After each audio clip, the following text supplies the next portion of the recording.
முன்னால் வாழ்ந்த சமுதாயத்தினர் அல்லாஹுக்கு மாறு செய்யும் பொழுது அவர்களை ஒரு தண்டனையின் மூலமாகத்தான் அழித்தொழித்தான். ஆனால் ஒரு கூட்டத்தாரை அழிக்கும் பொழுது 3 தண்டனைகளை ஒரேடியாக இறக்கினான்.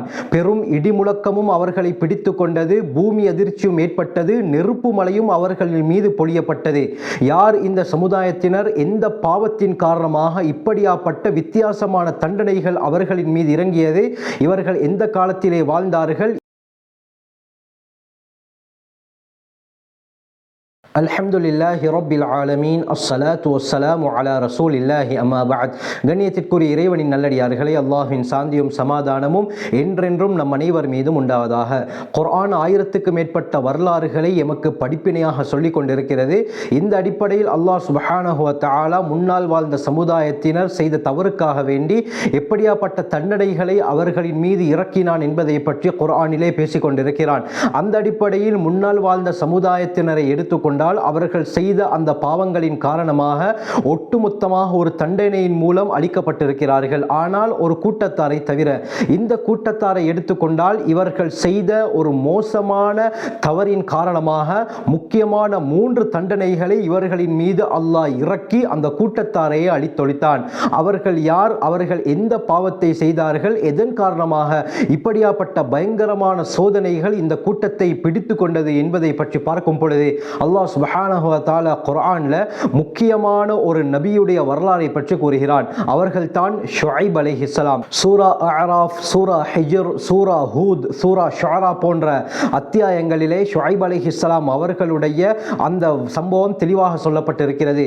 வ இலா மத்யன அஹாஹும் ஷுஐபா, மத்யன் வாசிகளுக்கு அவர்களுடைய சகோதரராகிய ஷுஐபை நபியாக நாங்கள் அனுப்பினோம் என்று அல்லாஹ் கூறுகிறான். இந்த மத்யன் வாசிகளுக்கு ஐக்கா வாசிகள் என்றும் சொல்லப்படும். அதை அல்லாஹ் சூரா ஷுஆராவிலே தெளிவாக கூறுகிறான். கذب அஸ்ஹாபுல் ஐக்கத்தில் முர்சலீன், ஐக்காவாசிகள் தங்களுடைய ரசூல்மார்களை பொய்ப்பித்தார்கள் என்பதாக கூறுகிறான். இந்த ஐக்காவாசிகளும் மத்யன் வாசிகளும் ஒரே கூட்டம் என்பதாக அதிகமான வரலாற்றாசிரியர்கள் கூறுகிறார்கள். மத்யன் வாசிகளுக்கு ஐக்காவாசிகள் என்று சொல்லப்படுவதற்கு என்ன காரணம் என்றால், ஐக்கா என்பது அதிகமான கிளைகளை கொண்ட பிரமாண்டமான மரங்களுக்கு சொல்லப்படும். இந்த மத்யன் வாசிகளுக்கு இப்படியாப்பட்ட மரங்கள் இருக்கக்கூடிய சோலைகளை அல்லாஹ் கொடுத்திருந்தான். இதன் காரணமாகத்தான் இந்த மத்யன் வாசிகளுக்கு ஐக்கா வாசிகள் என்றும் சொல்லப்படுகிறது. அருமையானவர்களை, இந்த மத்யன் எங்கே இருக்கிறது என்று பார்த்தால் டெட் சி, அதாவது ஜோர்தானிலே இருக்கக்கூடிய சாக்கடல். இந்த சாக்கடலுக்கு நெருக்கமாக இருக்கக்கூடிய ஒரு ஊர் தான் இந்த மத்யன் என்பது. சிலருடைய கருத்துப்படி இந்த மத்யன் என்பது ஈஜிப்டுக்கு பக்கத்திலே இருக்கக்கூடிய ஒரு முக்கியமான நகரம். இந்த மத்யன் வாசிகள் பலவிதமான பாவங்களிலே ஈடுபட்டு கொண்டிருந்தார்கள். அல்லாஹுக்கு இணை வைத்துக் கொண்டிருந்தார்கள், மரங்களை வணங்கி கொண்டிருந்தார்கள். இது மட்டுமல்லாமல் பாதைகளிலே வழிப்பறியிலும் ஈடுபட்டு கொண்டிருந்தார்கள். இதையும் தாண்டி முக்கியமான ஒரு பாவத்திலே இவர்கள் ஈடுபட்டு கொண்டிருந்தார்கள். அதுதான் அளவை நிறுவையில் மோசடி செய்வது. இவர்கள் மக்களுக்கு நிறுத்து கொடுக்கும் பொழுது குறைபாடு செய்வார்கள், ஆனால் பணத்தை மக்களிடத்திலிருந்து எடுக்கும் பொழுது நிறைவாக எடுப்பார்கள். இது அல்லாஹுக்கு விரும்பாத ஒரு பாவம். அல்லாஹ் இதை வன்மையாக கண்டிக்கிறான்.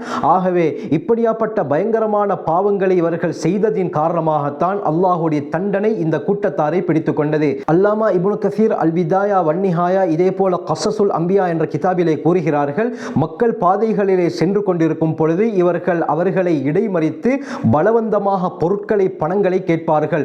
கொடுத்தாக வேண்டும், இல்லாவிட்டால் அவர்களை போக விட மாட்டார்கள். இதன் காரணமாக மக்கள் பயந்து தங்களுடைய பொருட்கள், தங்களுடைய பணங்களிலே ஒரு பங்கை இவர்களுக்கு கொடுத்து விட்டு செல்வார்கள். இப்படி வழிப்பறி கொள்ளையிலும் ஈடுபட்டார்கள். இதே போல அளவை நிறுவையிலும் மோசடி செய்து கொண்டிருந்தார்கள்.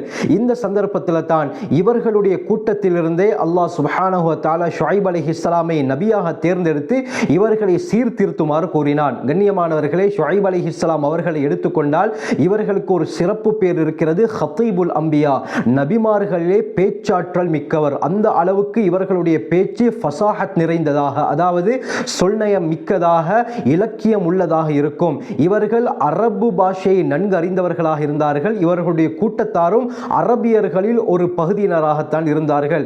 இப்படியாப்பட்ட ஷுஐப் அலைஹிஸ்ஸலாம் இந்த மக்களிடத்திலே சென்று, நீங்கள் செய்வது தவறு, இந்த பாவங்களை விட்டுவிடுங்கள், இல்லாவிட்டால் அல்லாஹ்வுடைய தண்டனை உங்களை பிடித்து கொள்ளும் என்று சொன்ன நேரத்தில் இந்த கூட்டத்தார் ஷுஐப் அலைஹிஸ்ஸலாம் அவர்களை பார்த்து என்ன சொன்னார்கள் தெரியுமா? சூரா ஹூதிலே அல்லாஹ் இதை பற்றி கூறும் பொழுது, காலு யா ஷுஐப், மக்கள் சொன்னார்கள், ஷுஐபே, மா நஃப்கஹு கஸீரம் மிம்மா தகூலு, நீங்கள் சொல்லக்கூடியவைகளில் அதிகமானதை எங்களால் விளங்க முடியாமல் இருக்கிறது. வனராக ஃபீனா தஈஃபா, எங்களிலே மிகவும் பலகீனமானவராக உங்களை நாங்கள் பார்க்கிறோம். ஆகவே எங்களுக்கு நீங்கள் அட்வைஸ் பண்ண வர வேண்டாம் என்று ஷுஐப் அலைஹிஸ்ஸலாம் அவர்களை பார்த்து சொன்னார்கள். இந்த ஷுஐப் அலைஹிஸ்ஸலாம் யார்? ஹதீபுல் அம்பியா, நபிமார்களிலே பேச்சாற்றல் மிக்கவர்கள். இந்த அளவுக்கு பேச்சாற்றல் மிக்கவர்களே அல்லாஹ்வை பற்றி சொல்லும் பொழுது எங்களுக்கு விளங்கவில்லை என்று அவர்கள் சொன்னால் எந்த அளவுக்கு வீம்புடன் பிடிவாதத்துடன் இருந்திருக்கிறார்கள் என்பதை விளங்கிக் கொள்ளலாம். இமாம் இப்னு இஸ்ஹாக் தங்களுடைய கிதாபிலே பதிவு செய்திருக்கிறார்கள். அப்துல்லா பின் அப்பாஸ் ரலியல்லாஹு அன்ஹு அறிவிக்கிறாங்க, ஸல்லல்லாஹு அலைஹி வஸல்லம் அவர்கள் ஷுஐப் அலைஹிஸ்ஸலாம் அவர்களை ஞாபகப்படுத்தும் பொழுது, ذاك خطيبுல் அம்பியா, அது நபிமார்களிலே பேச்சாற்றல் மிக்கவரே என்று கூறுவார்கள். அந்த அளவுக்கு பேச்சாற்றலை ஷுஐப் அலைஹிஸ்ஸலாம் அவர்களுக்கு கொடுத்திருந்தான். தொடர்ந்து இப்னு கஸீர் ரஹ்மத்துல்லாஹி அலைஹி அவர்கள் சொல்லும் பொழுது, இவர்கள் அல்லாஹ்வுக்கு இணை வைத்துக் கொண்டிருந்தார்கள், இதே போல வழிப்பறி கொள்ளையிலே ஈடுபட்டு கொண்டிருந்தார்கள், இதே போல மரங்களையும் கடவுளாக இவர்கள் வணங்கி கொண்டிருந்தார்கள். ஏனென்று சொன்னால் இவர்கள் வாழ்ந்த பிரதேசங்களிலே ஐக்கா என்ற பெரும் ஒரு மரம் இருந்தது. அதிலே அதிகமான கிளைகள் போய் கொண்டிருந்தது. இந்த மரங்களை இவர்கள் வணங்கி கொண்டிருந்தார்கள் என்பதாக இப்னு கஸீர் ரஹ்மத்துல்லாஹி அலைஹி சொல்றாங்க. அதனால தான் இவர்களுக்கு அஸ்ஹாபுல் ஐக்கா, ஐக்கா வாசிகள் என்ற பெயரும் வந்தது என்பதாக இவர்கள் கூறுகிறார்கள். இதே போல அளவை நிறுவையிலே மோசடி செய்து கொண்டிருந்தார்கள். கொடுக்கும் பொழுது குறைவாக கொடுப்பார்கள், எடுக்கும் பொழுது நிரப்பமாக எடுப்பார்கள். இந்த சந்தர்ப்பத்திலே ஷுஐப் அலைஹிஸ்ஸலாம் பல தடவைகள் இவர்களை தடுத்தும் இவர்கள் கேட்கவில்லை. எந்த அளவுக்கு என்றால் இந்த கூட்டத்தினர் ஷுஐப் அலைஹிஸ்ஸலாம் அவர்களை பார்த்து சொன்னார்கள். சூரா அராஃபிலே அல்லாஹ் கூறும் பொழுது, காலல் மலவுல்லதீன இஸ்தக்பரு மின் கௌமிஹி லனுக்ரிஜன்னக யா ஷுஐப் வல்லதீன ஆமனு மஅக மின் கரியத்தினா, ஷுஐபே அலைஹிஸ்ஸலாம், உங்களையும் உங்களை நம்பியவர்களையும் இந்த ஊரை விட்டே நாங்கள் வெளியாக்கி விடுவோம், அல்லது நீங்கள் எங்களுடைய மார்க்கத்தின் பக்கம் திரும்பி வர வேண்டும் என்று எச்சரிக்கையும் செய்தார்கள். இந்த அளவுக்கு மிக மோசமாக அந்த கூட்டத்தார் ஷுஐப் அலைஹிஸ்ஸலாம் அவர்களுடன் நடந்து கொண்டார்கள்.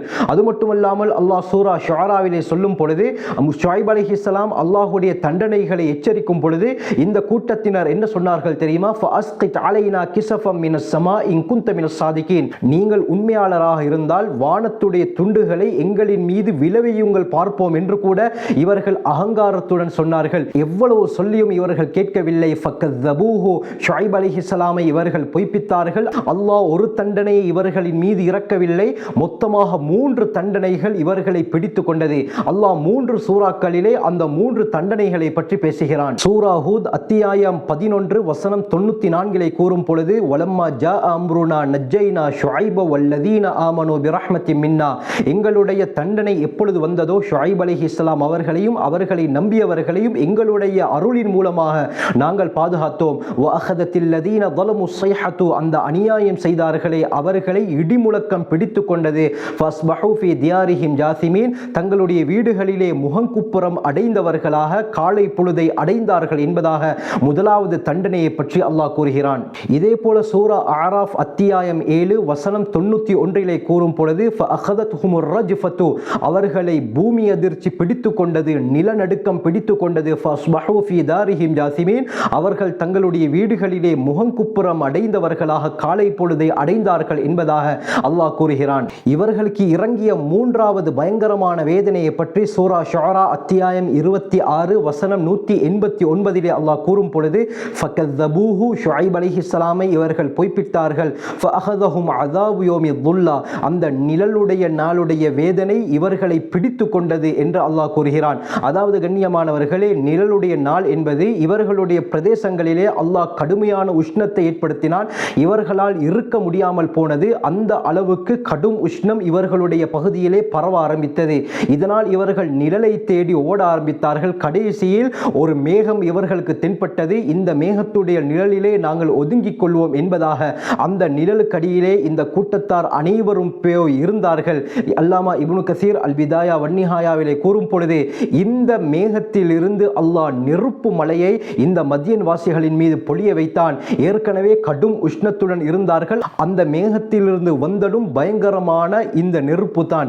இதன் காரணமாக அவர்கள் அனைவரும் பூண்டோடு அழிக்கப்பட்டார்கள் என்பதாக இப்னு கஸீர் ரஹ்மத்துல்லாஹி அலைஹி இந்த ஆயத்துக்கு கீழால் தெளிவாக குறிப்பிடுகிறார்கள். ஆகவே நிலநடுக்கம், இதே போல இடிமுழக்கம், நெருப்பு மலையின் மூலமாக அழிக்கப்பட்ட சமுதாயம் ஷுஐப் அலைஹிஸ்ஸலாம் அவர்களுடைய மத்தியன் வாசிகள். இவர்களுக்கு தான் ஐக்கா வாசிகள் என்றும் சொல்லப்படும். அல்லாஹ் விரும்பாத தவறுகளை இவர்கள் ஒன்றாக செய்து கொண்டிருந்தார்கள். அல்லாஹுக்கு இணை வைத்தார்கள். அந்த ஐக்கா என்ற பிரமாண்டமான மரத்தையும் இவர்கள் வணங்கிக் கொண்டிருந்தார்கள்.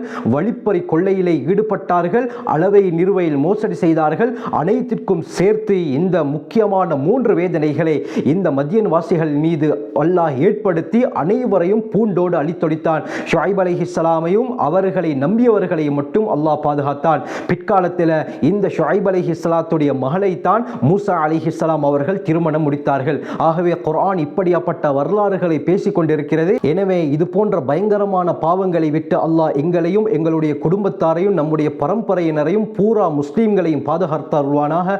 ஜஸாக்குமுல்லாஹு கைர். வாஹிரு தஅவானா அனில் ஹம்துலில்லாஹி ரப்பில் ஆலமீன்.